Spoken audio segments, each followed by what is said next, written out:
And my idea was, why don't I create a public repository for those press releases, so that they don't end into dustbin, but actually they can become accessible forever. I remember the cost per network point was 500 rands, which is very expensive. At the I, time. I was able to do all that myself, and thanks to that, and actually, and I had a very significant strategic advantage in comparison with my competitors. I'll give you 1,000 rands for your pocket, because investment is going into the company, not to myself. So it's usually I would sell 20% of shares and I'll get money for that. But no, that money went to the company. They wrote a full 1,000 for your pocket, and I said, fine. If you really want to, and blanket cover and your target market, you need different vehicles for that. And print was at the time, and it still is, because some people still prefer print to other media. Print was a very good vehicle.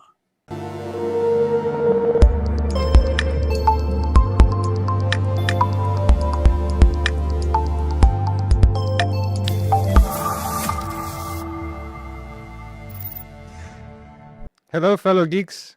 Hello, Mzansi. Hello, world. We're back after a long time. It's been too long for another episode of Real Geeks with Ivan Regasek. And today I have a very special guest with a very similar name to me. Jovan Regasek, the founder of our company ITWeb, and still our chairman. Also my dad. And Jovan, thank you so much for joining us and for agreeing to do this. I obviously know you pretty well.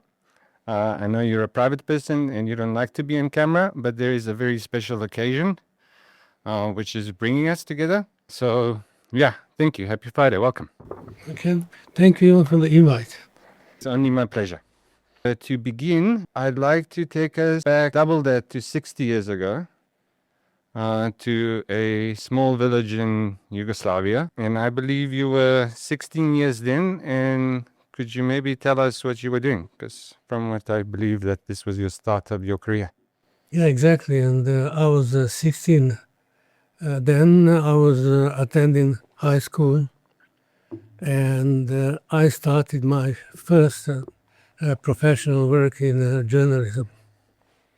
So when I was 16, I published my first articles in the newspapers, and I was paid for those articles. And then I considered that my professional career started then, when I was 16.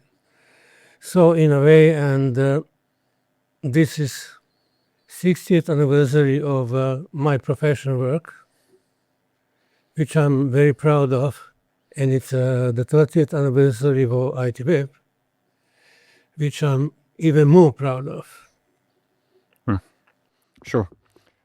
So you actually started doing, I didn't know this, you firstly started freelancing articles to newspapers. Yeah. How did you, like the question I actually never asked you was like, why writing? I guess it's a bit of a philosophical question, or literature and writing, but what is it about it that kind of drew you as your first love?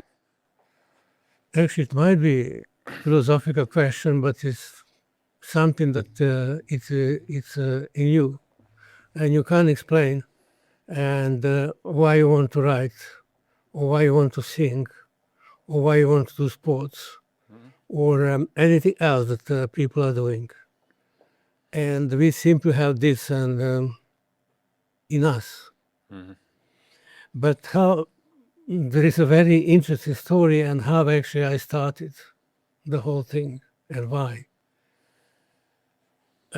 Until I was in the 5th grade, I didn't see a fiction book. I only had the textbooks. And then one day my father, returning from a big city nearby, brought me a book called Pinocchio. And I read that book from cover to covers, and I was so fascinated with this book that actually I copied that book letter by letter. And I believe that actually that was the moment that when that desire in me to write and become alive. And after I copied that book, I started writing my own stuff. But fascination with the book was so high that I had that urge to copy it. Yeah. No, it's super interesting. It's also your grandson. The very first movie that you finished watching was Pinocchio. Yeah. Yeah. But I guess you're saying then it's just purpose. It was kind of your purpose to be a writer. I believe so. Sure. And then the name of the first book, what was the first book about? Okay. That was not the technical stuff yet. It is not a technical stuff. The first book was called, a weird name, it was called Blackmail. But it was a book about the boundaries of freedom. And my thinking at that time is that we are all blackmailed in our lives to do certain things. We are not doing it because we want to do them, but because actually somebody actually ask us or force us to do that. And this is blackmail is a metaphoric and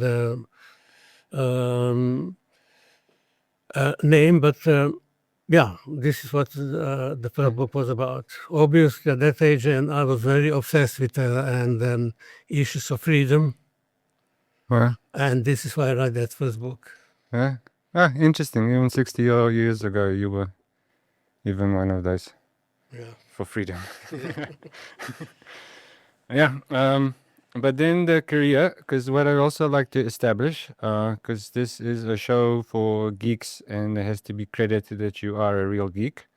So then your career, you went into magazines and you kind of stuff, but your first sort of technical thing, and this was before personal computers, but round about the start of, or at the time that it was the space age in the 70s,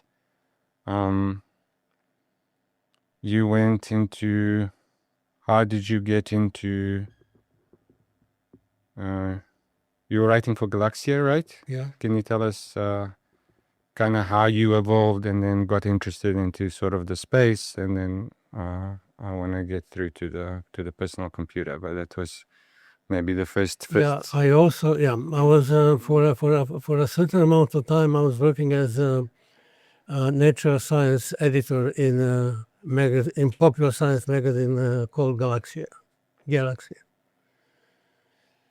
And this is where I fell in love with technology. In 1994, I founded the first computer magazine in Yugoslavia and became the editor-chief of that magazine. I was editing that magazine, and since I came to South Africa. Yeah. It was called simply Computers Stationari. Yeah. It wasn't 94, it was 81 or 83. Actually, the first issue was hit the shelves 1984. But yeah, how was the evolution that kind of started? Because yeah, I'm obviously not the history, but and some of them are titled The Story of Yugoslavia's DIY Revolution. So as the pioneer of that kind of story, or one of the members, can you maybe tell us the story of how you went from Galaxia into starting Računari or Computers magazine? Okay, from time to time, Galaxia would publish special editions on certain topics. One edition was, for example, on solar energy. And by accident, I prepared that edition. Also, and then I suggested that we prepare a special edition about computers. at that time, and home computers were very rare. And the so-called pocket computers or calculators, scientific calculators, are very popular. Sure. And we were writing regularly about those scientific calculators.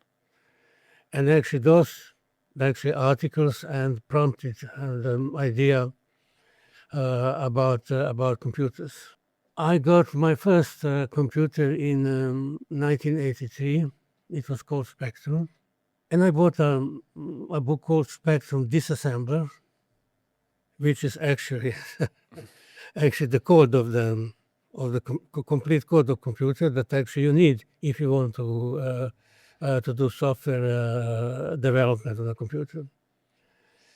And the first thing I've done with that computer was actually to start developing code. And I've been developing code since then. Mm-hmm. What's interesting, I never played, never ever, a single computer game. All those years, I was never interested in gaming. All I was interested in was software development, because software development is so fulfilling. And on one side, and you have a constant problem solving. On another side, you have to be very creative in your coding. Mm-hmm. And actually those two join together and create a great satisfaction, for me at least. Oh, sure. Do you remember what language was it coded in, that you coded in? It was called BASIC. Oh, it was BASIC. Okay. It was called BASIC, yeah. And there was also machine language assembler. So I was developing in assembler. This is why I needed that and disassembler. Mm-hmm. Actually, right. To see all the functions, the functions, and to be able to use them. It was, but primarily it was BASIC. Yeah, that was your first computer, but then the first edition of Računari magazine was a little bit special one of how it started. Yeah, we were in a well advanced stage. We were preparing, and that at that time it was just a special edition of Galaxia, when a guy called Voja Antonic and approached us with proposal to launch a home, to launch a do-it-yourself at home computer. Huh? Because I had a good understanding of DIY, and before that, and actually I was doing myself and different smaller things and constructing them and writing code for them and connecting them to Spectrum. Mm-hmm. So that it was that proposal was very close to my heart. We delayed a little bit and the publishing of that issue and launched and first home computer made in Yugoslavia called Galaxia. And actually we were doing everything. And we were sourcing and components for that computer. We were programming computer ROM, which is that permanent memory that you have in the computer that's used to actually to start the computer, but that ROM contains actually BASIC as well. Mm-hmm. So we were very occupied with that launch, and the launch was a great success. I think about 10,000 computers were built. Yeah. And personally, I programmed actually. I don't know how many. Of those. Yeah. Okay, I didn't know that, but I have. You have master, and then you copy to another. This is how actually program. You just copy everything to into another chip and into another chip.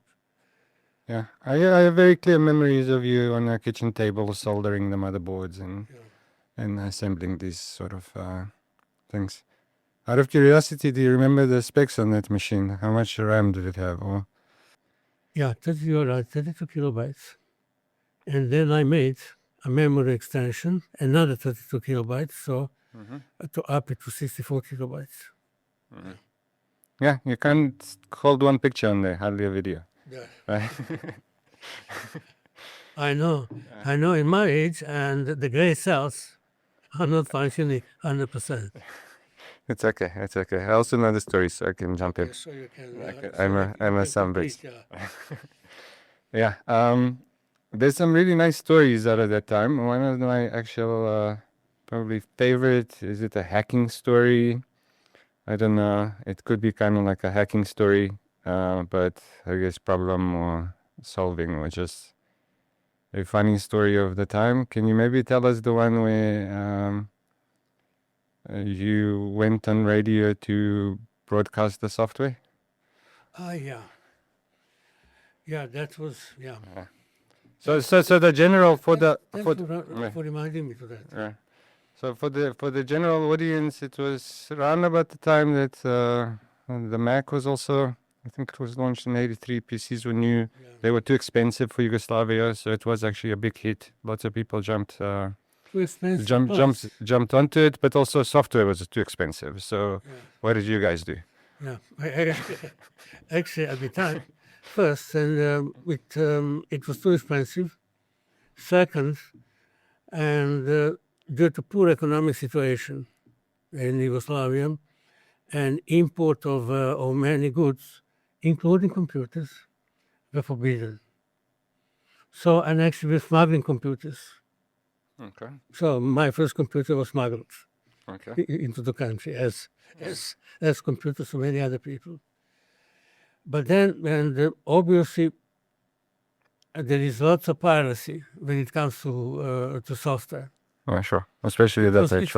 It was perfectly normal, and to take software without paying. Yeah. But actually, at the time, the software was distributed on audio cassettes. Yeah. And then. So It was a very simple idea. So before the, can you just for context? So before the floppy and the stiffy, there were the kind of megaphones. They were like audio, the old audio cassettes. Yeah, they were cassette players, and the software was stored on standard audio cassettes. Yeah. And then, it crossed my mind. Okay, if we can store software on audio cassette, then we can broadcast that software on the radio. And I approached a radio guy called Zoran Modric with that idea. And from then, and every Saturday, he actually had it was a ticket to use. He had a musical show. Right.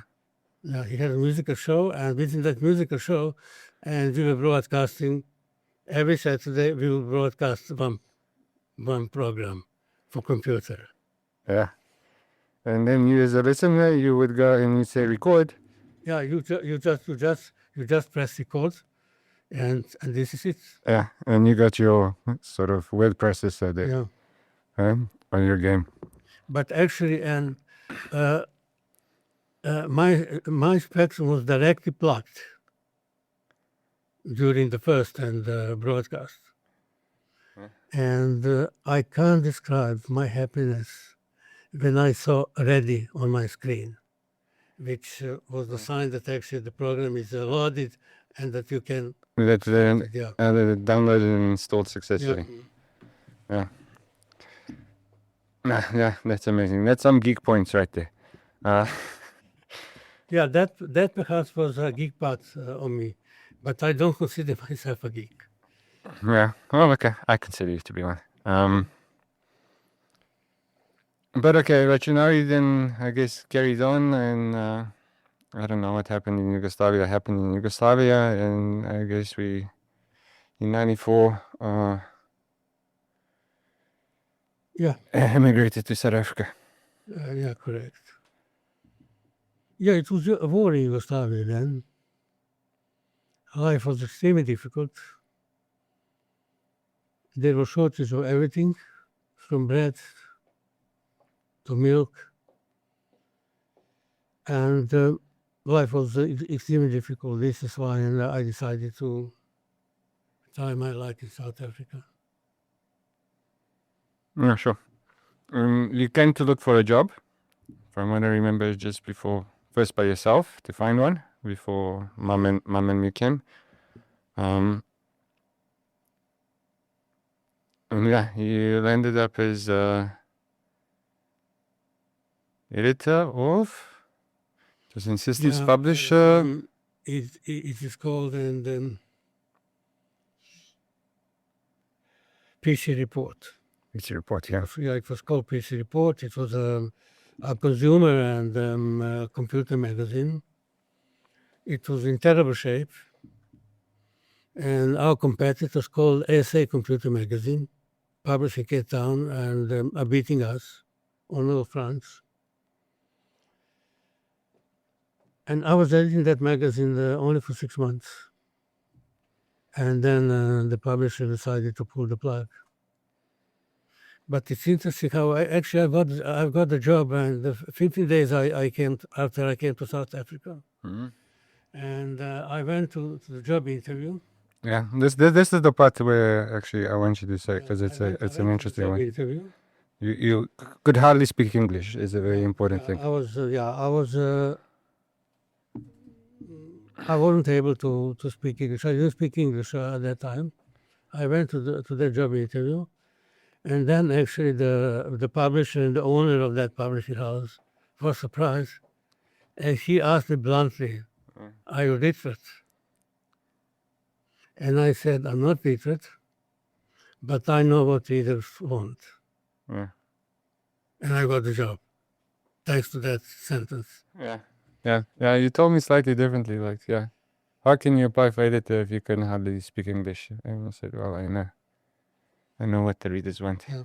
Let's lead ourselves up to the big day, the 1st of March, 96.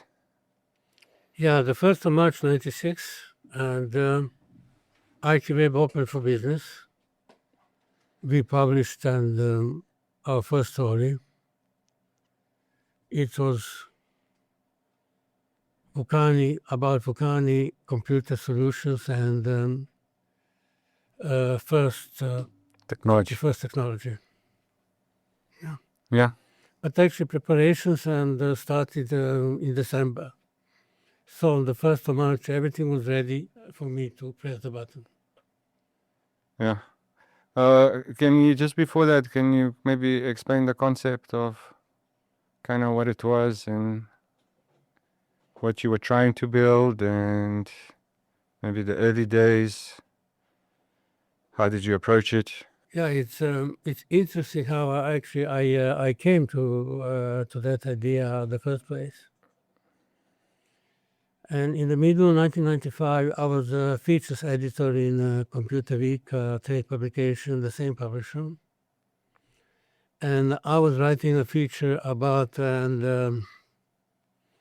financial viability of the internet. The internet was very new at the time. The connectivity was 65 kilobits per second, in comparison with 1 million now. And very, very few people actually had idea and how to monetize the internet, except, of course, the connectivity providers. And actually everybody's wondering, and can money be made on the internet? Can it be monetized? Is it viable as a business tool? So I was writing a feature about that. And I remember well, at that time there was one guy in the US and selling wines over the internet. And that was the only example of commercialization of the internet at that time. And actually everybody was using that example. So he was selling what, wine? Wine, yeah. Selling wine, yeah. Okay. And while I was writing that feature, I suddenly remembered a dustbin full of press releases. And actually the practice in the editorial office where I was working, a press release would end into a dustbin. And then when the dustbin become full, then somebody would empty the dustbin and start putting the press release into the dustbin again. And my idea was, why don't I create a public repository for those press releases so that they don't end into dustbin, but actually they can become accessible forever. That was the idea. Mm-hmm. Immediately, actually, somehow I got a name for that product, and decided to name it a virtual press office. Why virtual press office? Because press releases are distributed from press offices, from companies or PR's press offices. Then I just add virtual to the press office, and this is how I name the products. And what's interesting, at the same time, and I came up with a business model, which is actually, actually coming up with a business model is the most difficult thing. And sometimes you might have a brilliant idea, and it's often happening that people have brilliant ideas, but they can't find the business model actually to monetize that idea. My business model was simple. I knew how much and PR practitioners are paid to create those press releases by companies. And then my reasoning was, okay, they pay $250,000 per year to a PR company to generate all those press releases ending in the dustbin. If they add 10% on top of that to store them in my online repository, that will be a very good deal for them. And this is how actually I established the price for the service. I took 10% on the average spend on public relations, and that was my price. Oh, sure. But there's also building the product. There's the thing that, from my perspective at least, you undervalue from what I see your achievements to how you perceive them as well. Because one of the most brilliant things for me is that you also developed this product in the 90s, and the product was actually, in the initial stages, it was very advanced for the time. So And can you... pretty much in the same shape today. Okay, we'll get to that. Okay. I slightly disagree, because over the last while we have been going through a digital transformation and we are doing some good things. But I do agree that initial innovation did not carry on through the whole consistent history of ITWeb. I do believe we're bringing it back. But can you talk to me about, I don't know, developing the product and kind of what it was? How did you approach it? Okay, people think the barriers to entry at that time, and they were extremely low. I mean, barriers to start your business on the internet, they were extremely low. And from one perspective, they were low. But to launch a website is terribly expensive. So the first developers of the websites are charging arms and legs to develop a simply HTML and websites. Mm-hmm. My advantage was that actually I was a developer myself, and that I was able to develop, to build that website myself. I was also able to set network infrastructure, complete in the office. I remember the cost per network point was 500 rands, which is very expensive. at the I, time. I was able to do all that myself, and thanks to that, and actually, and I had a very significant strategic advantage in comparison with my competitors. They had to find money and to pay for all this. I didn't have to pay for anything, and because I was able to do it myself. How I structured Virtual Press Office. If you look at Virtual Press Office structure, this is how I structured it from the day one, because I knew exactly what PR companies and marketing managers and journalists need. So that was a small company space on ITWeb and hosting press releases and other public relations and related materials.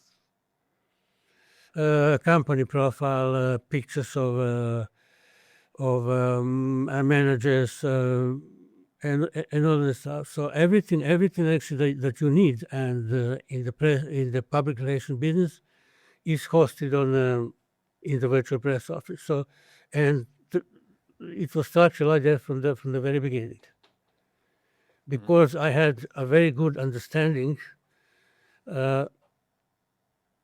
what market actually needs. In pharmaceutical industry, for example, it's easy, and they know that people have headaches, and then they make painkillers for headaches, because they exactly know what's the problem. In the similar way, here, because I knew media and so well, and I knew exactly what's the problem, what's the point of pay. And actually, I launched a Virtual Press Office as a painkiller for that problem. Well, look, I would also say if I saw that technology is coming along and it can change the way that these things are. It wasn't unusual at the time. I want to maybe touch on a couple of things about the .com thing, and maybe the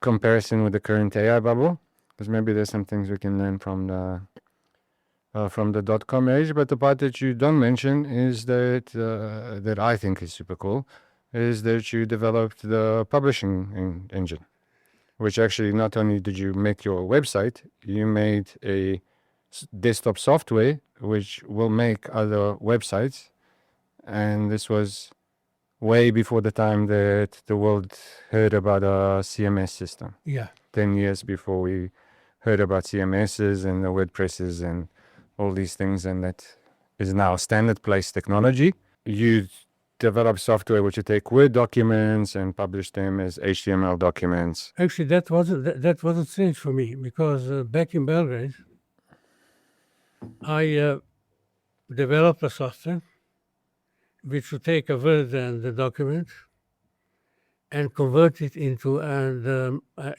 language of a printing machine. What was that format for the printing machine? It's a professional and graphics machine and printing magazines. And actually, the way it was done then, you had typesetters. They would type the text into that machine. Then they would print this out. Then you would correct mistakes. And when everything is ready, and actually that and the next phase of the process would be the printing machine itself. The problem we had at the time is they were struggling with terminology in računari, and they were making lots of mistakes. And then I wrote that software, which was converting the document into the printing machine language without any human intervention. So they were not making mistakes anymore. Yeah. No, sure, It was especially easy. We give them a disk, and they print the magazine. sure. I still think that although maybe it's natural to you, and hey, I did it before. There was less people at the time that could do that than maybe have the concept of, I don't know, PR is going to change with the internet, or actually the idea that the internet was going to change everything was not hidden or what's the word, hysterical, I don't know. It was very well known, it was very popular. The internet was coming along, and I think the whole world then saw the potential, that the change which was going to come, which kind of resulted in is it the first tech bubble? I think it's the first tech bubble. Yeah, 1999. But okay, maybe just before that, in 96, you were on your own. You were starting out. It was the first client of First Technology. Do you remember who the actual first client was? The first client was a company called Stock Systems Technology, and marketing director was Paul Booth. He already had a good understanding of the internet and what's happening overseas, and he was our first client and our supporters 2 years, and he was our columnist For many years. for many years. So, No, sure. but just to go back, why actually I developed that publishing engine. And whatever I do, I'm always looking for a way to make the job easier. And I developed that publishing engine to make easier for our people. That was one reason. Another reason is the speed of the internet at that time. Because it was so slow, I was looking for the way how to make my pages as fast as possible. Nowadays, and people are using caching. They cache pages, so they don't have to create a page from scratch. Or content delivery networks, yeah, sure. Yeah, for every visitor. So basically, that publishing engine would actually pre-compile everything, create into HTML page. If I had some links on the page, which I did, those links would remain, so that when if somebody clicks, can go there, and that was that improved our speed tremendously. Especially the tech-savvy, we started with the database driven website in a very early phase. And database, it was called Database Connector, that software. That was also very slow. So by creating that and publishing software, and actually I bypassed all those obstacles. Oh, sure. But in 96, you were by yourself, right? Yeah. When did the first partners come along? I went to my bank, asked to speak with the bank manager, explained to him what I want to do, and he said, "Did you do market research?" I said I didn't, because I didn't. But I know that market so well that I don't have to do the market research. And actually, he was kind enough to approve me 15,000 rands overdraft, 25% interest. Yeah. So that was the founder capital, if you call it, if you can call it that way. Okay. But in 1996, actually, I didn't start alone. And I started with 2 employees. I started with a salesperson, which is the most critical in any business. And I started with a secretary. I don't know why I wanted to. Actually, I do know why I need a secretary. And I had the secretary only then for a short while and never after that. Never again. So the 3 of us, basically, I started with 2 employees. 1st of March 1996. Who were you? When I came to that office and ready for business, and I didn't know whether they will come to work or not. those two employees, but they both came. Okay. Who were they? Salesperson was her name was Lynn Horsfall. Yeah. Now it rings a bell, yeah? And the secretary was Serbian girl, Slavica, I forgot what's her name. Okay. I forgot her name, but... Was the office in Old Mutual? Yeah, Was that a very... Yeah, the office was in Old Mutual. Small, square office, perhaps, and I don't know, perhaps 20 square meters, not more. Enough for 3 of us. Okay. And then how did it grow?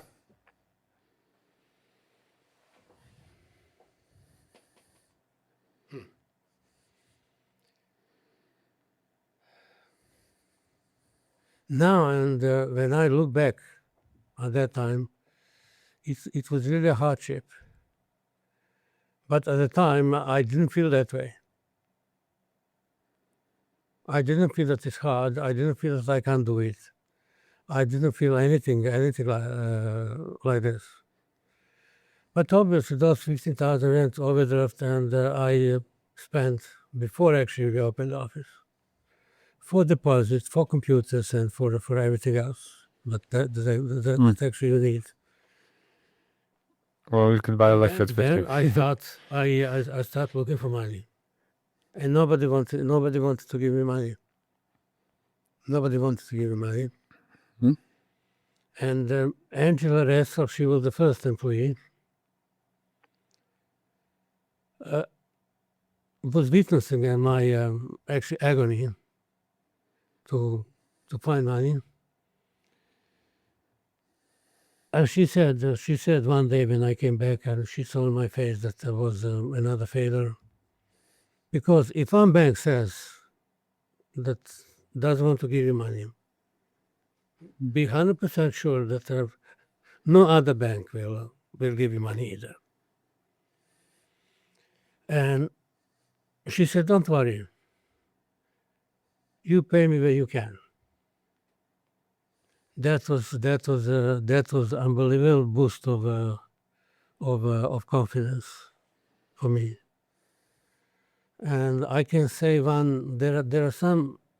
They are small when you look in isolation, like that. Don't worry, I'll pay you. You pay when you can. This is really something small, but it was actually unbelievably important for me to hear that at that time. Or also Lynn Horsfall, and before the office was open, and my wife Yela and I attending her engagement party in Calgary. And at one moment she approached us and she told me, "Don't worry, Jovan, I'll make it happen." This is one of those extremely significant sentences or statements, and that play actually a capital role in our development. This is that simple. I'll make it happen. So when somebody comes to you, when you don't have money, when you're worried, and somebody comes to you and tells you, and "Don't worry, I'll make it happen," this means the world. Yeah. No, sure. I also remember partially. I know you weren't worried, but I guess there wasn't really much option. We were here in a new country. It was kind of all or nothing. Yeah. And I also remember Mum working in the butchery and spa to keep us afloat. For 2,500 rands. Yeah. But then when did it start with the sunshine? So you mentioned the first of the original 6 that joined you, Angela. Yeah, Angela Regasek was the first to join me. I was really lucky then. We were working together in computer week. She was a so-called DTP artist. She was laying out the publication, and when she was pregnant, And when she came back from maternity leave, she asked to work half day, and her publisher disallowed. Said no, I yeah. heard about that. And actually, I didn't have money to pay a full-time designer, so half a day was ideal opportunity for me. I called her, and she came. Shortly after that, and Anya joined, your sister. She's still in the I know, yeah. yeah, she's still in the company. But I want to to stress the lesson I learned from that and period, and I was chasing money and nobody wanted to give me. Sure. I learned perhaps the most important lesson in business, that you can't build and your business with somebody else's money, which was actually critical for my focus. Then I quickly realized I won't have money if I don't make it somehow. And then I started making money. Very soon in June or July in 1996, and actually this is actually critical for the company. I had two investors and two potential investors. One was Robert Mays. He was running a small agency and for floor advertising, those stickers that you put on the floor. And another was Siniša Ivanović. He was a developer. They both wanted to invest into ITWeb. And I was agonizing actually which investment to take, because I was determined not to sell more than 20% of the company, because the value of the shares at that time was very small. And Robert was a good choice because he was a salesman, and I knew the Lynn will leave soon, because it was very small. It was far too small pot for her. So from that perspective, Robert was a deal. On the other side, Siniša was developer, so which is very close to me. And then I came with a solution. I offered to Siniša that we form jointly a new company, which we did. And he invested to that new company and accepted Robert's investment. But those negotiations were very hard, and we had I don't know how many rounds of negotiations, Robert and me, because I wasn't able simply to make a decision. And the offer, the Robert offer was cash investment plus 6 months work without pay. Yeah, I remember. Straight equity. And actually that was really critical first, and one worry less on the payroll, plus cash in the company. But I still didn't accept. And then after he left the meeting, Robert is a very hard negotiator. After he left the meeting, he phoned me for the car and he said, "Do you know what? I'll give you 1,000 rands for your pocket, because investment is going into the company, not to myself. So it's usually I would sell 20% of shares and I'll get money for that. But no, that money went to the company." Then Robert said, "First 1,000 for your pocket." And I said, "Fine."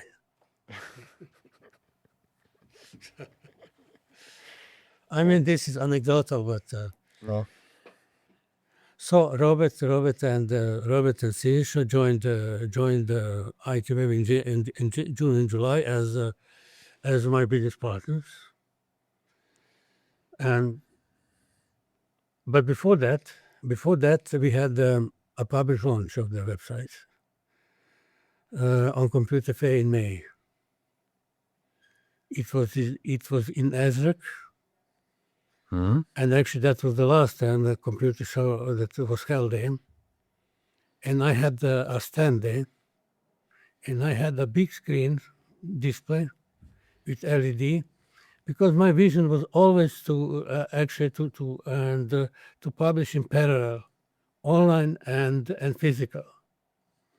So we were covering computer fair. I had then 4 journalists and plus a professor of journalism. We were calling them roaming reporters.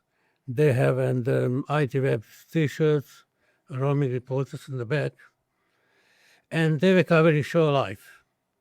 And really, we were publishing nonstop, and nonstop was displaying on that display. And one morning, as I was entering the hall, I heard angry voice, "Jovan, to organize this office." What happened? And the security was very weak on the show, and visitors were stealing massively laptops from exhibitors. Yeah. And of course, we ran a story about that. What's happening? That the visitors is stealing laptops and cautioning and exhibitors to be vigilant. Geez, organizer was so angry. Geez, I haven't and received more insults in my entire life than that morning. Mm-hmm. And she was on the verge to kick me out from the fair. But eventually I stayed. So this is a nice anecdote about our public launch in May. Okay. Are you sure it was completely unrelated to being the last one? The last computer fair. Maybe it's not so unrelated. But who knows? It's completely unrelated. It was already, computer fair was, it has a good long tradition, but it was already in a trouble. Our first milestone was obviously, actually we had 2 milestones. And our first milestone was when Angel joined. Our second milestone was when I got 2 investors. In Ranka Jovan joined. And that was a significant milestone for the company. She was in charge in forming a real professional newsroom, and she formed that newsroom, which was actually a critical step in our development. Oh, sure. In 1999, and we had another milestone. We got our first investors. One was private investor, one was institutional investor. So that was significant in 1999. Yeah, sure. I do recall that because that was also maybe the start of the financial freedom and loss of worries. It's interesting. It's interesting. I don't, from this perspective, and I'm surprised that I was so cool at that time that actually I wasn't worried.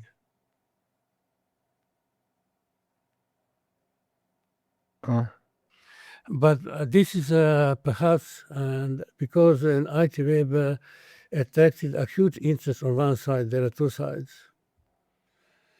Every evening, people would come to my office.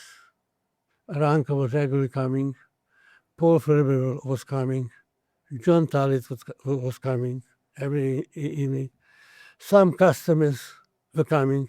And the most likely that energy and around the company was actually keeping me and was keeping actually my spirit high. And this is perhaps I wasn't worried, because I saw that there is people are genuinely interested in what I was doing at the time. Yeah, sure. But is this 99 or 96 earlier? It was about 99, I remember. Okay, I'm talking about 96. You asked about 99. Well, 99 is when Ranka. No, 97 or 97 Ranka came. Yeah, 97. yeah, 97, yeah. 97. Okay. In 1999, I got first investors, yeah. Yeah. No, I remember that because it was also. But I just actually, I'm reflecting and on how I felt at the time, and why I was so actually calm, and also in 1999 because of everything I was so I said, geez, it's such nice money, and money was really nice for that time. I don't have to anything to worry about anymore, and except to find the company to actually to buy, because that was the plan. Sure, but not by 99. I remember that as well because it was also a change for me. We went from, I don't know, not having money to having money. It's also shortly after that I started getting all of a sudden big pocket money. Oh yeah. Shame on me. Yeah, shame on you, but yeah, there were some things that were tried and it didn't work. There was lots of stuff. As much as you say that you weren't worried, I remember some worries. I specifically remember before starting ITWeb and kind of necessity and how much mom was worried. But maybe the dot-com boom, maybe people forgot about it, but I think now in the time of this AI, which many people are now saying or have been saying it's actually an AI bubble. Yeah. It was started in the time of the dot-com bubble. So can you maybe dot-com bubble? give the new kids that weren't even born? There's some people that are now 30-something, and I don't know. They might have not been. Dot-com bubble and was created by greedy investors, and the common practice. And in 1999, actually before 1999, and it culminated in 1999, was investors would buy small companies, put them together, create a hype, because internet was a hype, create a hype, and list that company on GSC at unrealistic GSC or at unrealistic prices. Yeah. For example, MoneyWeb was valued 100 million rands. 100 million rands. But revenue was less than 10 million. Revenue was less than 10 million. But I think then actually it's like a pyramid scheme, and at one point it will collapse. So, and the market realized quickly that there is no return, and this is actually the bubble that bursted away, and lots of investors lost lots of money. Well, I would describe it differently. Looking back, obviously I was pretty young. I was in high school. But now looking back, it is kind of clear. I wouldn't describe the investors as greedy. Investors are there to make money. We all work to make money. I apologize, and no, sure. I used a harsh word, but actually that was the essence for them. It was a great opportunity to make lots of money. Okay. It was called bulking. So when you put more companies together, listing, and what they would do then, and at the listing day, when the share has a very high price, they would sell everything, and this is how they were making money. And then the company would simply collapse. No, look, and I'm sure there was also dodgy practices and some greedy investors, but investors primarily are about making money. I think what also really happened is that the internet was a new technology. It was very clear to people that this technology is going to be revolutionary. It's going to change some economics, and it's going to have potential for growth, and there's going to be new companies. And much of that, then people were jumping onto the hype to start the internet startups, which were valued, like you said, at 10 times the revenue, regardless of the cost. And then obviously many of those startups did not make it because they got investor money. They maybe had ideas, but I think executing. One thing that was interesting for me is now actually doing some of the analysis for this stuff and looking back, like e-commerce was like a topic on ITWeb back then. And maybe that's a very good example of something, because when we saw it, saw the internet, I think it was already very clear to people, okay, one day you're going to do your shopping on here. You connect, and then eventually we can do shopping. But the 90s were definitely, although we can leave that part out, we also had some efforts in trying, which didn't work. But the market was definitely premature back then. Now thinking about it, all these financial, apart from just the users were not adopting and were not willing to use their credit cards because the internet was new. They hardly adopted it. The user didn't want to go that far and didn't trust the internet that much. There was no actual financial technologies. The PayPals came later, the rest of the stuff, and once we actually, the users, the world became sort of comfortable, the technologies emerged, and there was some sort of trust in the actual payment mechanisms of the web. Could you now have a world that we live in that all are shopping? And sometimes more often I don't drive to the shops anymore, let's go 60-60. Yeah, but what's interesting, and perhaps we shouldn't be mentioning, and products that actually we should. didn't work for us, but in We have a list. 1997, Yeah. and we opened a web shopping site. It was called Web Shopper. Sure. We were selling some goods. We were selling some laptops and some computer parts, and but the problem was it was premature. It was premature, and the distributors didn't want to work with us. They perceived us as a competitors. The most likely under pressure from traditional stores. And we got a huge pushback, and we didn't make it. Because to make it, you have to get a good price, and from distributors, so that you have cover your expenses and to space for margin. Sure. Space for margin. Yeah. They didn't want to give us the price they were giving to the stores. Mm-hmm. So we were more expensive than the stores. Yeah. Plus, and the distribution and was a huge problem. The courier cost was high, and then we were delivering and ourselves. For example, Robert Mays, besides being a sales director, was the delivery boy.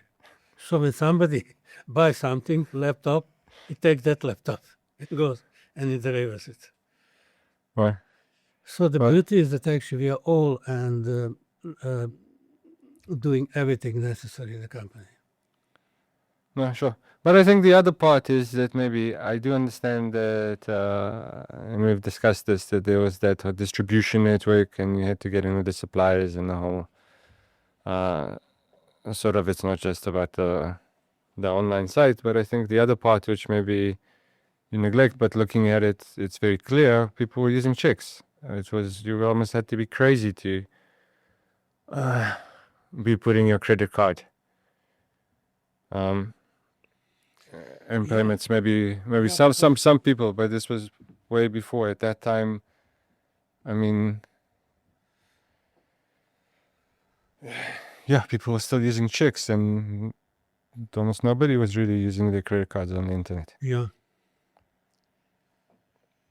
Now the attitude changed and 180 degrees. Mm-hmm. Yeah, when it comes and to your personal data, to leaving your personal data and to everybody. When it comes to credit card payments and stuff like that. Mm-hmm. When it comes to profiling yourself. Yeah, yeah. It is also interesting to me because it's almost gone full circle.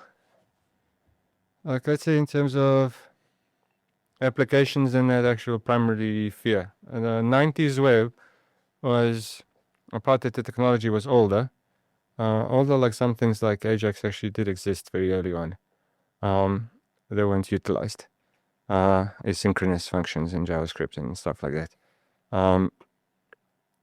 The fear was that when the internet was new, there was a very big fear that people were like, well, actually, you're just going to spy on me. People are going to start tracking me. They're going to get into my hard disk. They're going to read my stuff. The security was a natural fear of people from the beginning. And my guess is that's why the initial web was designed where it's completely limited. The browser itself has no access to your hard disk, has no access to your actual device. They had to sandbox it to mitigate this fear that actually, because if it was maybe more open, people would find a way to still get in. So fundamentally, you couldn't really, as only you have the small temp internet files, the little access on the computer, but actually the browser had zero permissions onto your machine. But yeah, especially mobile now, and actually browser scanner and mobile apps, they have access and to everything. mm-hmm. True to say, and they ask you to allow access, and people usually say yes, but actually they have access to everything, and people are okay with this. Yeah, well, that's actually what I'm saying with the full circle, because the sort of zeitgeist or the philosophy at the time was, they're going to track me. I don't want them to get in. The thing was kind of designed like that. But now all those things are willingly happening, and the web has actually evolved to now give you those permissions. The evolutions of the web is to give you access to the file system, to give you access to the microphone, to give you access to the camera. Yeah. But with permissions. It's obviously needed for the web to deliver the applications. Like your online web shopping and mobile shopping now uses all those things. The GPS primarily that you need on the device. But in the beginning it had to be limited, and now actually all those things that we feared and it was maybe then designed not to be is now what it actually is. I just think so. From my perspective, the .com bubble, it wasn't that web shopping was a bad idea, right? So web shopping was one of the things that people were going to try when they saw the internet. One day there's going to be shopping on here. That's a good application for this stuff. .com bubble wasn't only about shopping. No, I understand. I'm just using it as an example. Actually, as I explained what I believe the .com bubble was, it was about investments. Okay. Well, my perspective is that it's also that people saw the revolutionary thing of this. They saw the future. They saw that web shopping is going to be one of the things, amongst other applications. Absolutely. Which at this point in the future, it very much is. Now we live in a world where that is commonplace for most people. And but in the 90s, although it was kind of clear that it does have the potential, and that maybe web shopping, that Amazon was coming, that Takealot was coming, that whatever, that it would take a lot longer for that technology to mature, and for those necessary things, like I guess the user trust and the actual systems with the financial institutions for the digital payments to, be developed and established, maybe to build on that trust, for that actual technology to mature and deliver that promise like 20 years later. So is there anything that now, if we're looking at AI, This is a huge jump.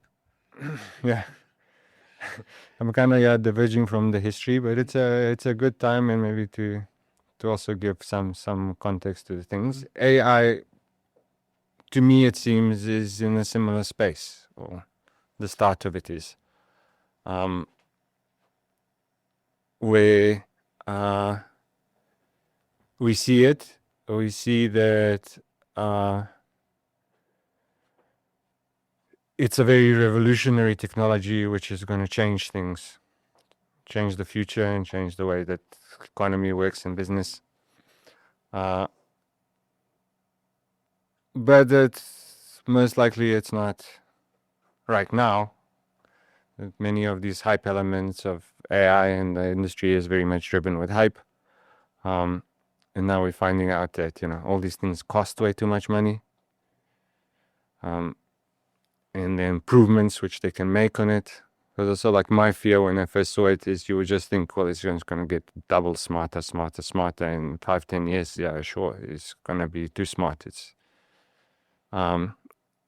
It's not, because it's limited by energy. And from what I understand, they can, on the new model, they can extract like 20% performance, but then it costs 4 times more. And there's only so much energy and computing that we can throw at these things and cost. And many of these actual AI companies, also from what I understand, it's even for paying customers, their cost of actually delivering your query is higher than what they're charging you, because they're still kind of building the startup and the hype and the investment. So what's your opinion on AI and the future, and can you parallel something from the 90s and the birth of the internet to the new revolutionary technology? Okay, first, it's amazing. It's unbelievable. What happened in the last 35 years?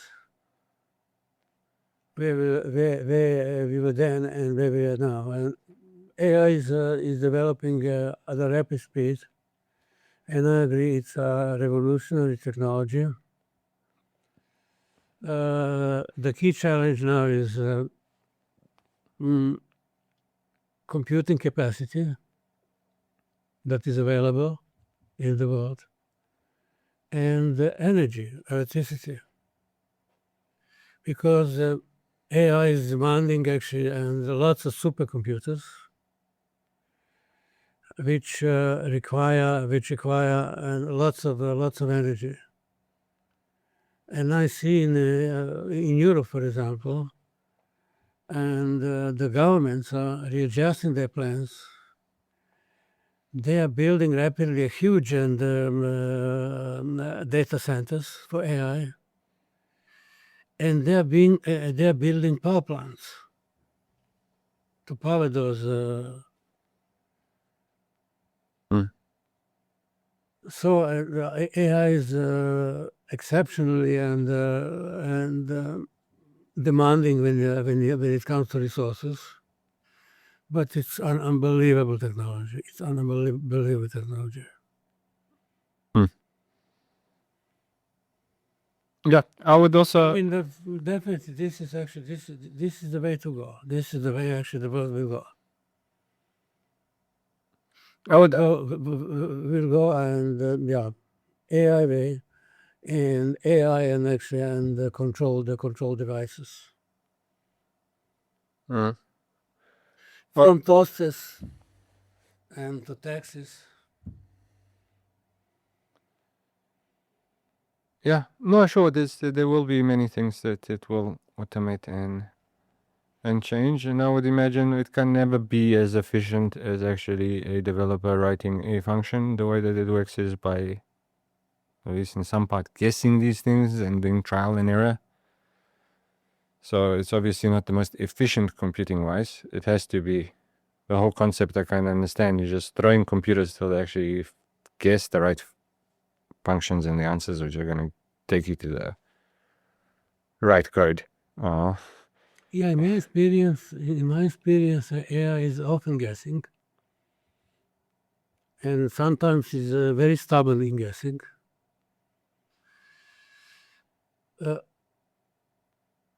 But it produces amazing tangible results.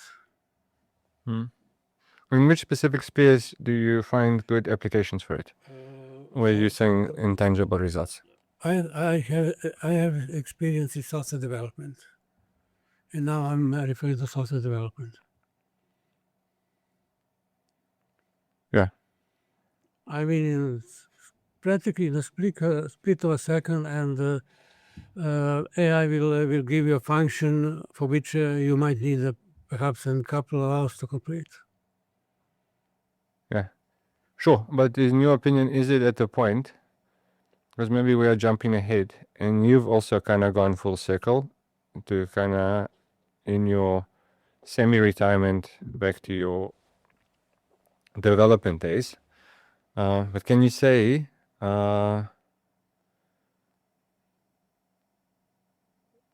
hey, I write this application for me. I need to do this, and that. You can't say that. You can't say you can't say to AI to write an application for you, and give the specs. AI is still not capable to do that. Actually, you have to guide AI all the time. To guide and often to assist. When AI gets stuck, then human intervention often works well. Okay, I think of it the other way around. AI is assisting. I do agree. I would make a distinction if the applications are novel, because it can actually, and you can ask it to build a website, and it will build the website for you, and I'm sure it can build lots of little applications, but only applications which have actually previously been written. A very big part where I feel like lots of people don't get it, and it becomes more clear for me when I try to research subjects or things where there's very little information on it. It confuses things, it gets them very wrong, and it's very clear that it only works off the information on the topic which it has. And if you have on GitHub thousands of code repositories of these sort of websites, it'll build them very well. But I don't think that AI models were that way. I really believe that actually they do create. In this case, the code. That they don't use just something from the shelf and service that to you. I believe that actually they use those models. They use algorithms actually to really create the code. Perhaps I can make a parallel with the chess computers. And actually, before home computers, there were chess computers. There was a real chess board with pieces, and then you can play chess with a chess computer. But that chess computer wasn't using actually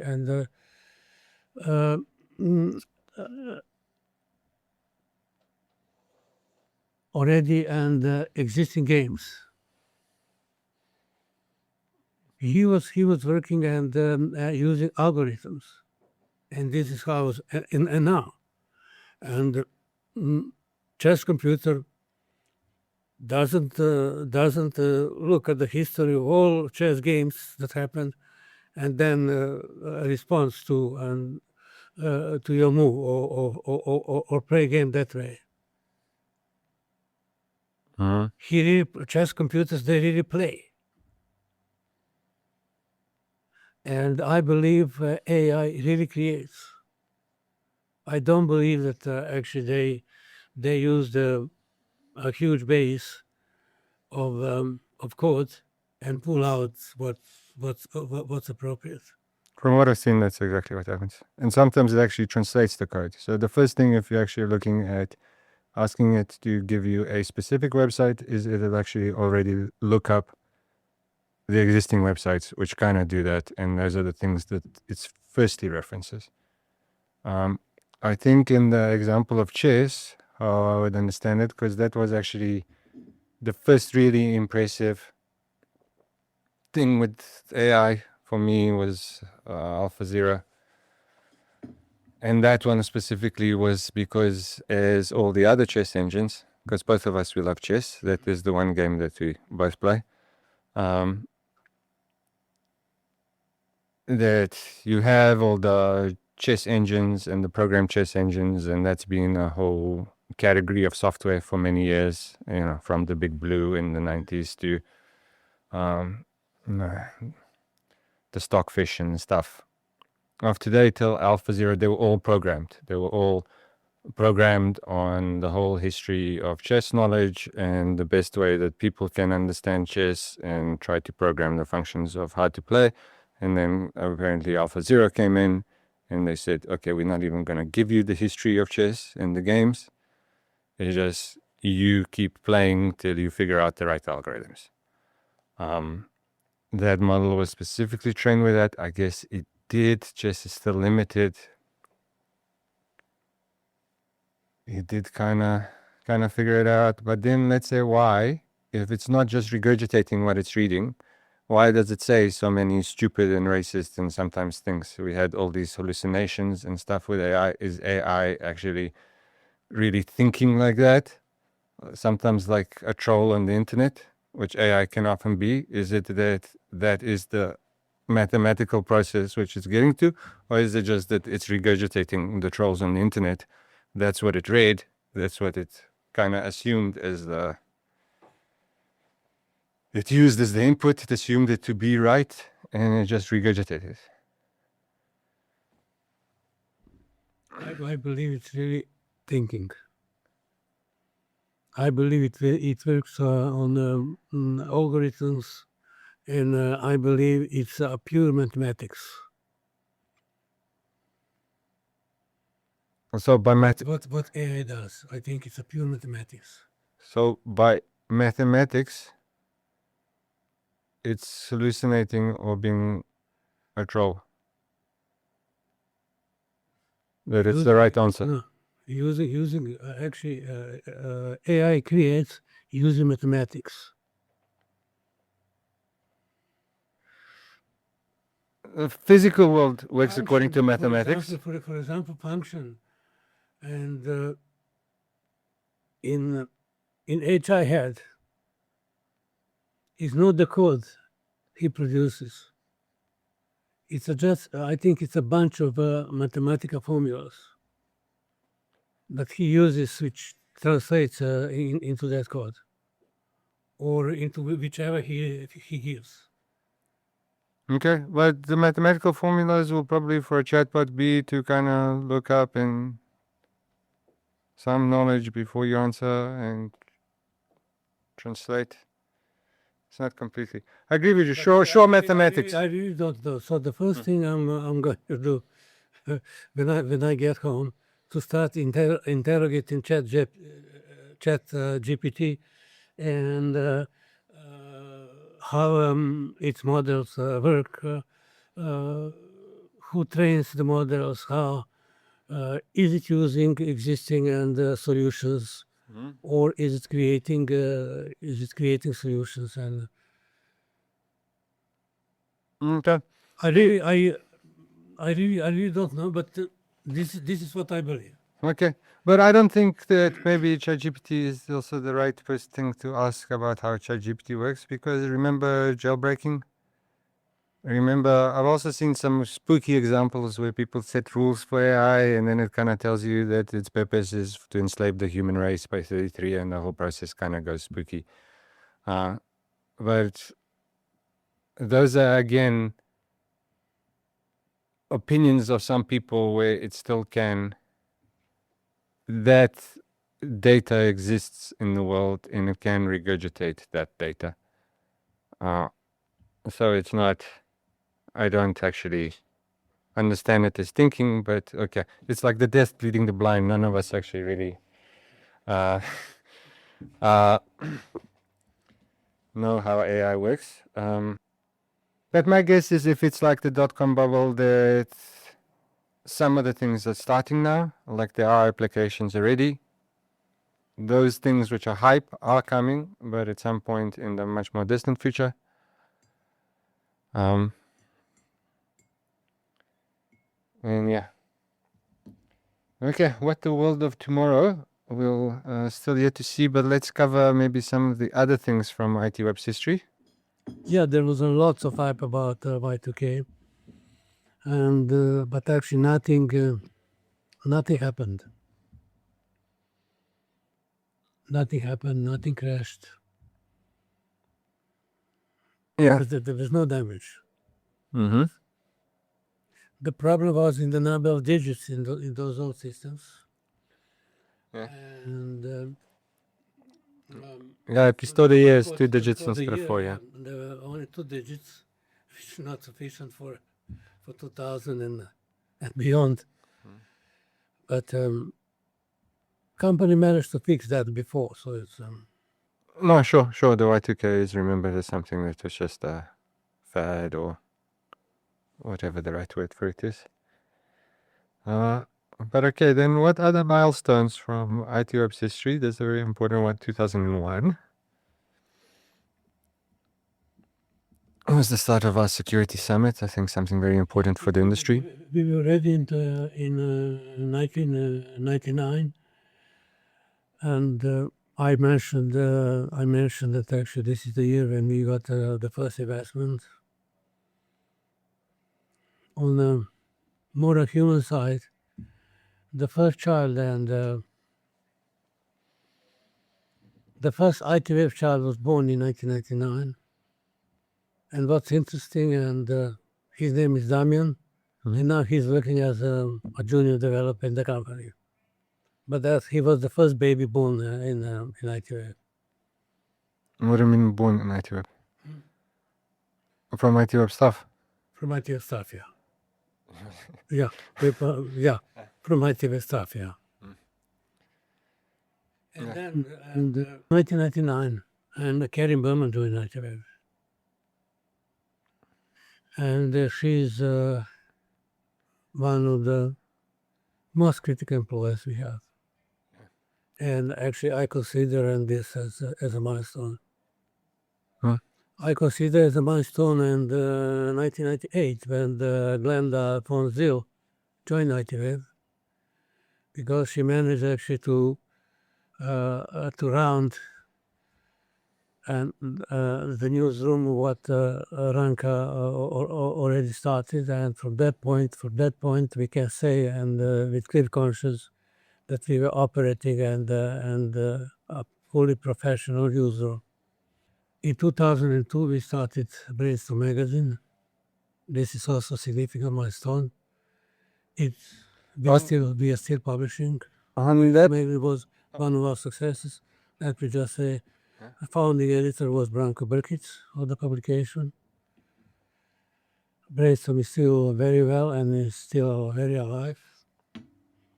This is one of our successes. Yeah. On that topic, maybe let's not. We'll still get to the next ones. Question from a previous editor of Brainstorm is, what made you start print at this time? In the year 2001, 2002? When was Brainstorm actually? 2002. 2002. The reason actually why, and we didn't want to be an online-only company, is that I realized that actually you can't reach your audience using only one vehicle. In this case, using only online. If you really want to and blanket cover and your target market, you need different vehicles for that. And print was at the time, and it still is, because some people still prefer print to other media. Print was a very, very good vehicle for that. We started another magazine weekly called iWeek. We didn't make it with it, unfortunately, but the main reason was actually to cover and your market as much as possible. As comprehensively. Sure. As comprehensively. Sure. Okay. Another big launch apart from print, 2001, I think it was. Print was 2002. That was really a big launch. We don't launch so often and publicly. Actually, we launched publicly only 2 times.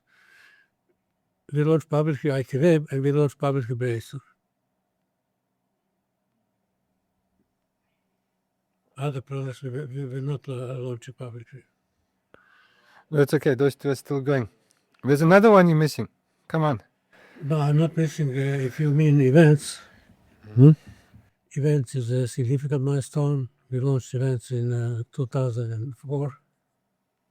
In 2004. Was it 2004 the first Yeah, time? it was 2004 the first one. And there is another milestone. Another critical employee joined the company that year. This is Debbie Tisa. She's still with us. Sure. And we are still operating events. Well, most of them ever, I would say. Events are still doing very well, as envisioned. Yeah, I think more so than ever. Sorry, most? We're operating events more so than ever. Yeah, more so than ever, right? And practically now we have 3 key platforms. We have online, we have print, and we have events. And actually those 3 platforms are sufficient to satisfy and actually the marketing needs of our market. Well, there is also a launch of events division that was also having some funny sides. Mm-hmm. We started that division was born from our invite to Kevin Mitnick to come and to speak to South Africa. Kevin Mitnick is a famous hacker. He was just released from prison, and an unbelievable difficult guy. Mm-hmm. And until the very we paid him $75,000 to come. So that was an enormous amount of money. And to the last moment, we didn't know whether he's going to arrive or not. And Sinisha Jovanovic was managing that relationship and all that stuff. And then he would phone him. I just heard from Kevin Mitnick. He didn't manage to board the plane. He is in that and that hospital. And so on and so forth.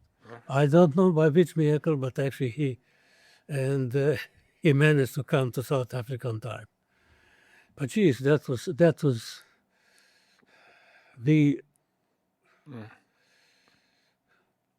so exhausting dealing with him. Well, even just the stress, I do recall actually. I don't know, perhaps the most likely you met him. Oh yeah, I did. Yeah. I remember driving him out. Some other ITWeb employee was driving a BMW very fast. I was in the back seat with him. He nearly peed his pants because he. Who was that? Kevin Mitnick.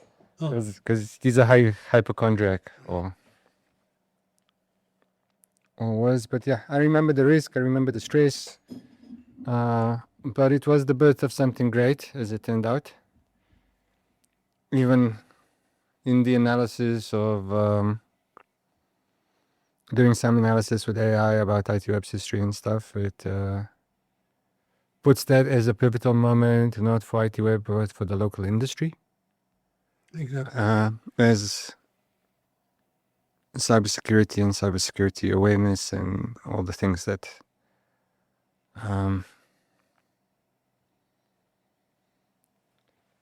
that follow. And then, I don't know, years on now, the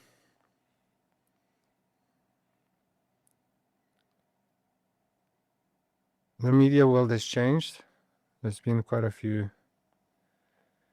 It's a very different world now from 96. Yeah, the traditional media, including online, is on the losing side. Social media is a preference, and media business is actually a very difficult business these days. Sure. Because the audience is on social media, and the advertising spend is on social media. Sometimes. Most of the time. Well, I think,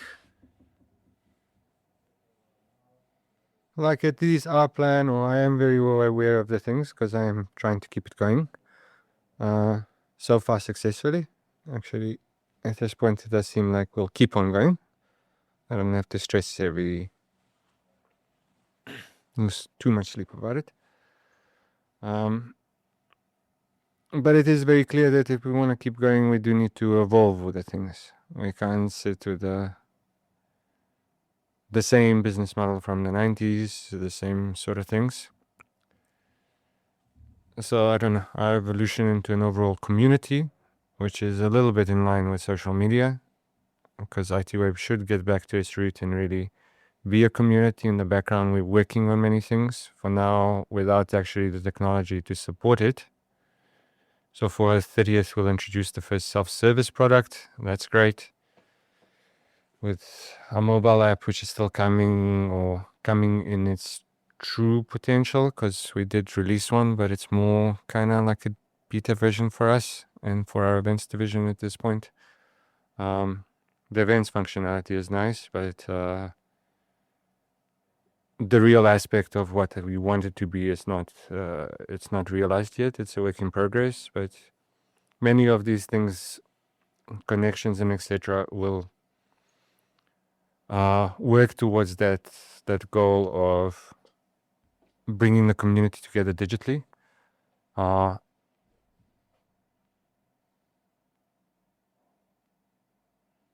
But you, as a CEO and actually chief digital officer as well, are in the right position to drive that change.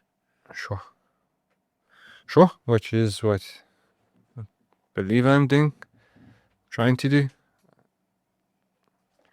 To what success we will see. But I don't know, 30 years on,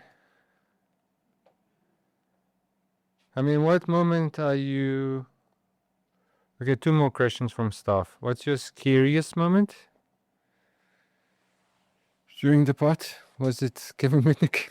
No, it was it the very start of it? What is the scariest moment? I had the 2 heart attack moments. One heart attack moment was when I had it was a launch of a shop of Incredible Connection in ITWeb. When I heard that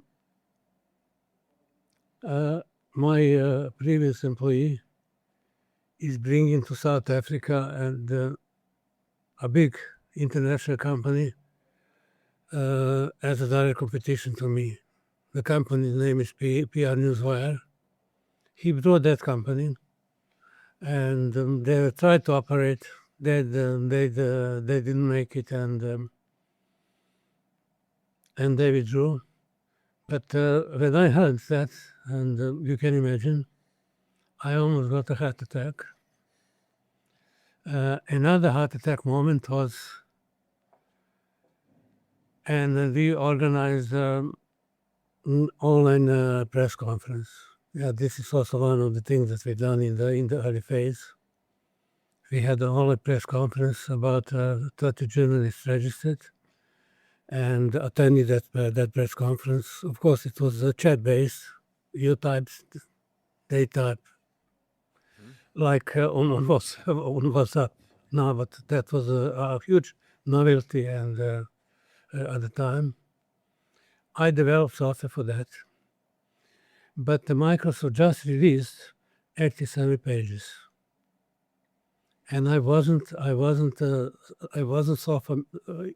yet familiar enough. So I wrote the whole thing, and you register, and then when you log again, and the software recognizes you, and some very nice details like that. And I developed this and the application for that press conference. I don't know what I was thinking, but before the press conference itself, I decided and to replace and local variables with global variables. And what was happening? You would log on, and software would greet you and with Rendezvous. name, with random name, and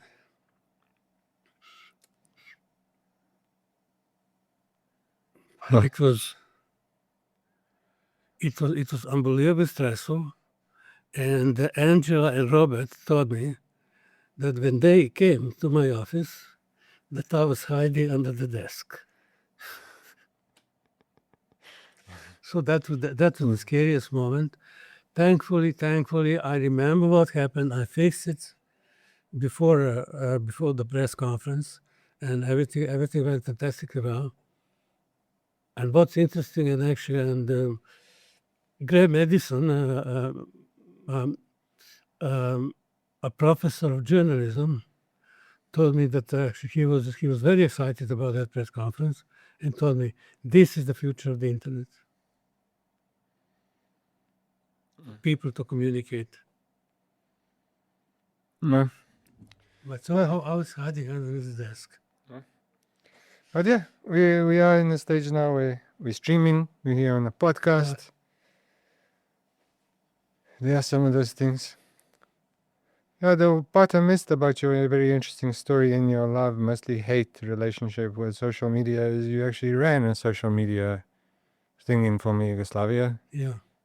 I remember chatting to you on those DOS-based things, even when you were here and I was back in Serbia. I was the youngest user of that platform. You were the youngest user, yeah. But it was kind of DOS-based chat, right? And it was social media. You can say social media. It was actually a community. Content was created by community members, and community members were able to communicate to each other, either via chat or via email. So actually, that was the first email that. Yeah. So what was the actual thing that I was typing to you on? Like I'd say when you were here in April, May 1994, and I still haven't arrived. Yeah. I remember every day after school, you said that you didn't know about me as much. You knew more about me about this, but I don't know. I guess Mom told me every day you must tell him what happened, and Yeah. his day. So I got back, and then I kind of wrote you a little report. What was? I can't remember. You can't remember. I can't remember. Like you can't remember the platform. It was. Sorry, but I just remember a black screen. I remember the platform exceptionally well, and but I can't remember and The messages from each other. the messages from each other and.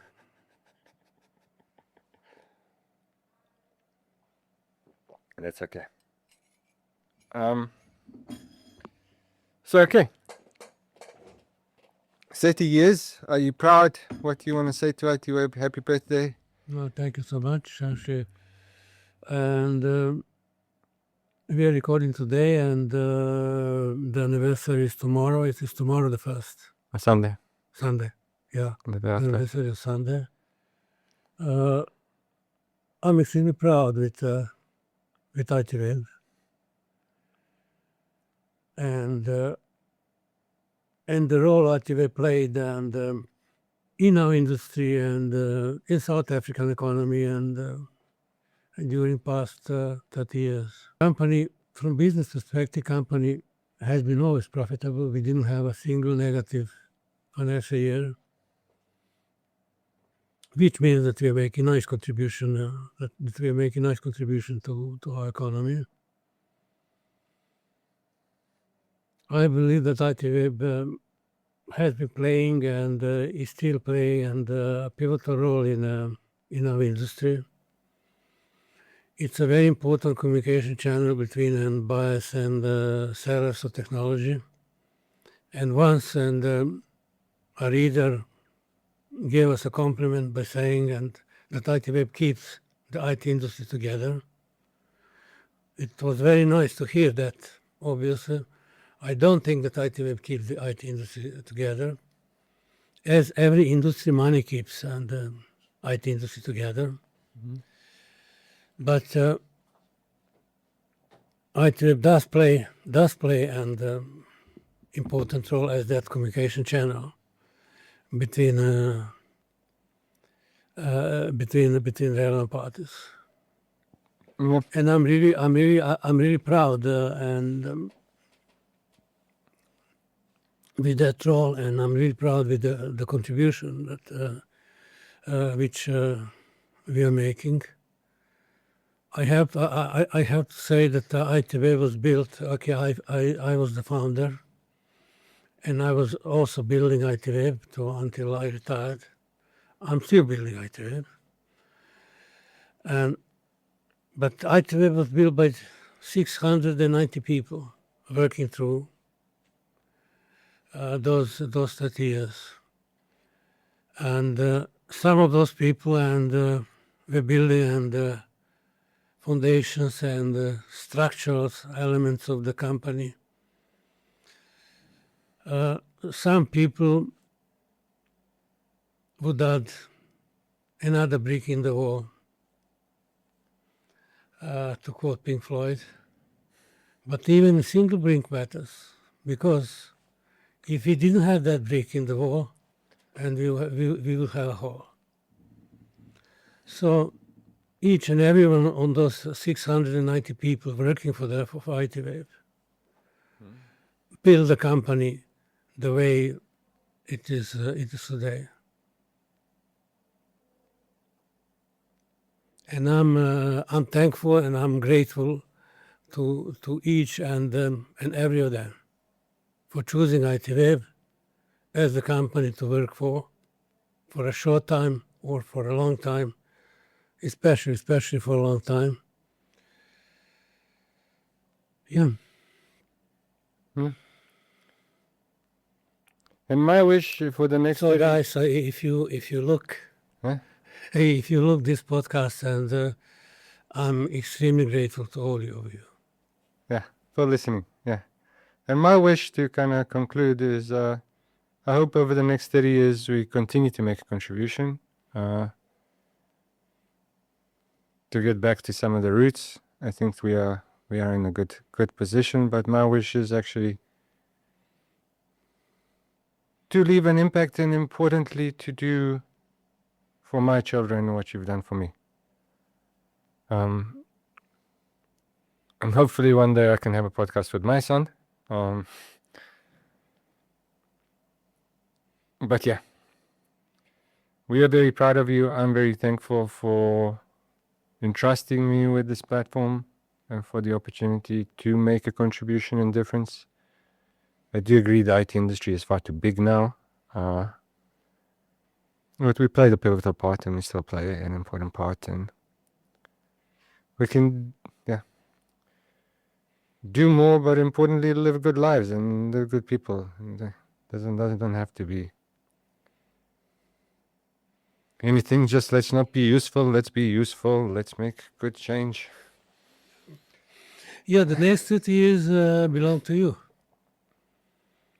And I wish you, of course, all the luck of the world in that position. It's CEO position is the loneliest position in the company. Mm. And it's not easy job at all. No, I know. I felt it on my skin, and I know how it goes. I know. But yeah, thank you again, Jovan, for Okay, thank you, and for inviting me and to chat about, past, mostly about past. But it's so rewarding to reflect after 30 years on your hardships from the past. well. If you have any questions for the future, I can answer, but it's okay. Questions? No questions? Questions? I have questions, but I think this was an opportunity. Okay, for offline. Yeah. So thank you very much, geeks. We'll see you online soon. Thank you for watching. Okay, thank you so much.